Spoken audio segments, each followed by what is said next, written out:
आयुर्वेद के बारे में झूठ बोला जाता है कि इसमें लेड मिला हुआ है, इसमें कैडमियम है, इसमें मरकरी है। मतलब इतने साल झूठ बोला गया कि लोगों को लगने लग गया सच में है। आयुर्वेद बहुत सुप्रीम पावर है और अंत में इंसान को आयुर्वेद में आना पड़ता है। तो मैं कहता हूँ पहले लोग आयुर्वेद में आ जाए तो ये बीमारी हो ही ना। लोग वोदका शॉट पीते हैं, लोग टकीला शॉट पीते हैं। हमने कहा उनको अमलतास और हरड़ का शॉट पिलाएं तो ताकि पूरा भारत स्वस्थ हो जाए। जनता अपने प्रतिनिधि को, एमएलए को, एमपी को बोलो कि आयुष्मान योजना में आयुर्वेद शामिल करो, नहीं तो वोट नहीं देंगे, तब ये हो पाएगा। आज 1995 में बहुत बीमार रहा होता था, 8 साल बीमार रहा, बहुत इलाज रहा, ठीक नहीं हुआ, तो मेरे का इलाज आयुर्वेद ने किया। नमस्कार, आप देख रहे हैं मेरा चैनल, मैं हूं अनूप श्रीवास्तव। दोस्तों, आज एक बड़ी ही खास शख्सियत हमारे साथ जुड़े हुए हैं। आचार्य मनीष जी हमारे साथ मौजूद है, जो आयुर्वेद के क्षेत्र में काफी कुछ जमकर काम कर रहे हैं।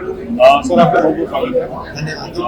मनीष जी, आयुर्वेद की बात करेंगे उसके पहले जहाँ तक मैंने आपके बारे में सुना है आपने एक से किया है, आपने मास्टर्स किया है और अभी शायद अमेरिका से, तो एक अमेरिका का पढ़ा लिखा हुआ साइंटिस्ट जो है अचानक आयुर्वेद।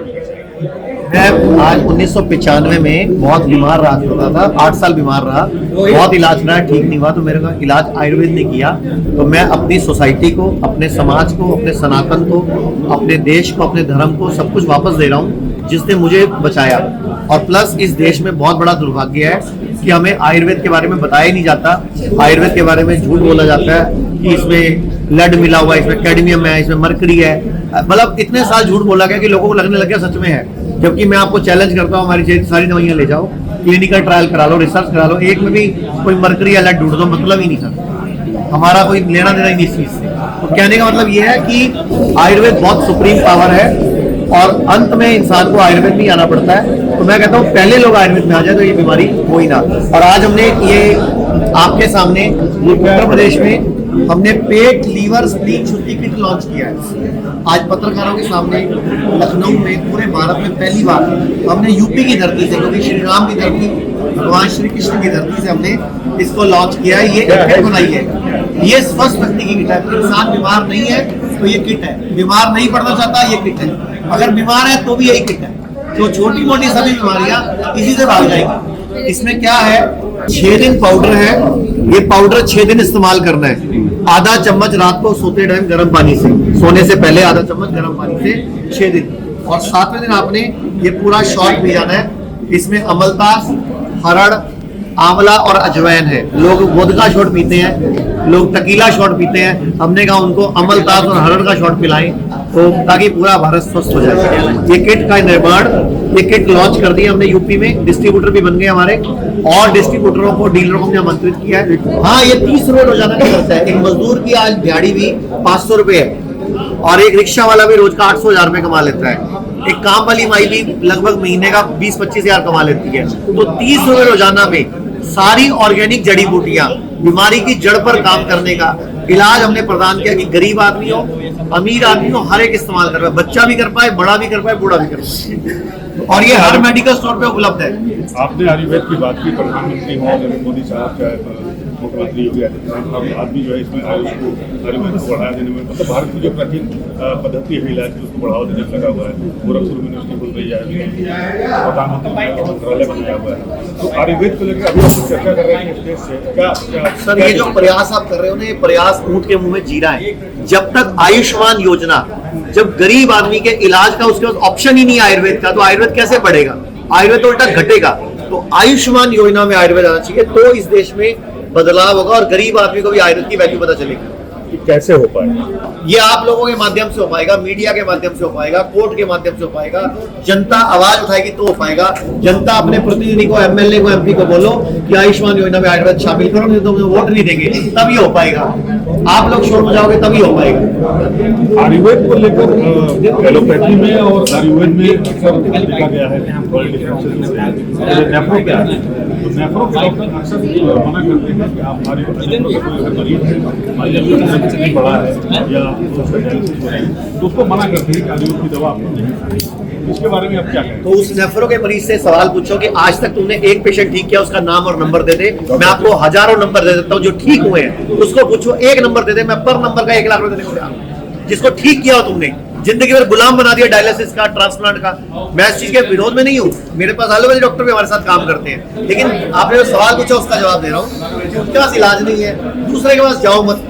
वो नीम हकीम खतरा ही जान था, उनके पास मत जाओ ना, क्वालिफाइड डॉक्टर के पास तो जा सकते हो ना। क्वालिफाइड से मतलब क्या? जो BMS होते हैं, bachelor in Ayurveda medicine and surgery. तो आपका जो इंस्टीट्यूट है या हॉस्पिटल की जो सीट है वो कहाँ है, और आपका हॉस्पिटल या संस्थान जो किस तरह से मरीजों की सेवा करता है? उत्तर प्रदेश में हमारा हॉस्पिटल लखनऊ में है, मेरठ में बहुत बड़ा हॉस्पिटल है, कानपुर में है, प्रयागराज में है, सहारनपुर में है, बरेली में। पूरे उत्तर प्रदेश में 17 क्लिनिक एंड हॉस्पिटल खुल चुके हैं और हम पूरे उत्तर प्रदेश के हर शहर में हॉस्पिटल खोलने जा रहे हैं। लेकिन उससे पहले हम डिमांड करते हैं भारत सरकार से कि आयुष्मान योजना में आयुर्वेद को शामिल करें और सरकारी कर्मचारी है जो उनके इलाज में भी आयुर्वेद को शामिल करें। अब आखिरी सवाल आपसे, आप लोग जो है कैंसर जैसी बीमारियों का इलाज करने का दावा करते हैं, जबकि आप मुझे आज तक मेरी एक वीडियो दिखा दो जिसमें मैंने बोला हूं मैं कैंसर का इलाज करने का दावा करता हूं। मैं कोई दावा नहीं करता। पेशेंट बोल रहा है मैं ठीक हो गया, मैंने थोड़ी कुछ कहा है। मैं आपको पेशेंट मिलवाता हूँ, कहाँ है वो कैंसर पेशेंट? वो कैंसर पेशेंट बोल रहा है मैं ठीक हो गया, मैंने कहा दावा किया? पेशेंट कह रहा ना मैं ठीक हो गया, मैंने कब कहा मैंने ठीक किया? अपने आप ठीक हुआ डाइट ठीक करके। तो क्या संदेश देना चाहते हैं आप लोग? आयुर्वेद अपनाओ और भारत को स्वदेशी से ही उत्तम राष्ट्र बनाओ। तो ये थे आचार्य मनीष, जिन्होंने आज एक नया प्रोडक्ट लॉन्च किया है यहाँ में उत्तर प्रदेश में, और साथ ही साथ इनका ये भी कहना है कि आयुर्वेद एक ऐसी विधा है जिसे अगर हम अपनाएं, जो हमारी पुरातन विधा है, उस पुरातन नियमों को अपनाएं तो शरीर को, आहार को, विहार को स्वस्थ रखा जा सकता है। अगर इतिहास खंगाले हम तो हम ये देखते हैं कि आज से 300 साल पहले जब अंग्रेज यहाँ पर नहीं आए थे, मुगलों के शासन काल के दौरान जो है आयुर्वेद हमारे यहाँ प्रचलित विधा थी इलाज की। लेकिन एलोपैथी की एंट्री हमारे देश में, हमारे समाज में अंग्रेजों के आने के बाद हुई। इस बारे में बताया हमारे साथ मौजूद डॉक्टर SP छाबड़ा ने। डॉक्टर SP छाबड़ा वो शख्स हैं जिन्होंने खुद आचार्य मनीष का इलाज किया है। तो आचार्य मनीष जी के द्वारा संचालित किए जा रहे हैं हिम्स और हॉस्पिटल की जो श्रृंखला है, उसमें मेरठ का जो अस्पताल है उसके चीफ हमारे साथ मौजूद हैं डॉक्टर SP छाबड़ा साहब। छाबड़ा साहब, ये बताइए कि एलोपैथ को लेके और आयुर्वेद को लेके आपस में टसन बनी रहती है, ऐसा क्यों? जी, टशन होना स्वाभाविक है। आप थोड़ा सा पीछे जाएं, आज से 200-250 साल पहले जब अंग्रेज हमारे भारत में नहीं आए थे, तब भारत में कोई एलोपैथी को जानता था क्या? एलोपैथी कहीं थी क्या? अंग्रेज आए, उन्होंने यहाँ पे शासन किया, पावर उनके हाथ में थी, वो व्यापारी थे। व्यापारी का काम क्या होता है? ज़्यादा से ज़्यादा प्रॉफिट कमाना। जब उन्होंने देखा कि इतनी बड़ी आबादी हिंदुस्तान की और ये सारी आयुर्वेद की दवाइयाँ खाती है, अगर इनको एलोपैथी बेची जाए तो कितना फ़ायदा हो जाएगा, तो उन्होंने अपना वो बिजनेसमैन वाला माइंड लगाया और इन्होंने आयुर्वेद को बेकार है और एलोपैथी को अच्छा है करके हमारे ऊपर थोपा। आप लोगों को थोड़ा सा पीछे जाके अगर स्टडी करेंगे, नालंदा विश्वविद्यालय, तक्षशिला विश्वविद्यालय में आयुर्वेद की पढ़ाई होती थी और पढ़ने के लिए विदेशों से लोग आया करते थे। ये प्रूफ हैं, गूगल करके देखेंगे, वहाँ मिलेंगे। चाइना से, तिब्बत से, जापान से, ऑस्ट्रेलिया से, कहाँ से लोग आया करते थे। तो उन्होंने देखा कि इनकी पैथी को ख़त्म किया जाएगा तो ही हमारी पैथी बिकेगी, तो उन्होंने हमारी यूनिवर्सिटियों को जलाया। दुनिया की सबसे बड़ी लाइब्रेरी हमारे पास थी, उसको जलाया। आयुर्वेद को डंप किया और एलोपैथी को हमारे ऊपर लादा और हम आज तक उसको ढहे जा रहे हैं। ये पहले तो हमारी मजबूरी थी, अब हमारी मजबूरी नहीं है। मैं सरकार से, मीडिया से अपील करता हूँ कि आयुर्वेद को उसका वो मान सम्मान वापस दिलाने में आप लोग भी सहयोग करें।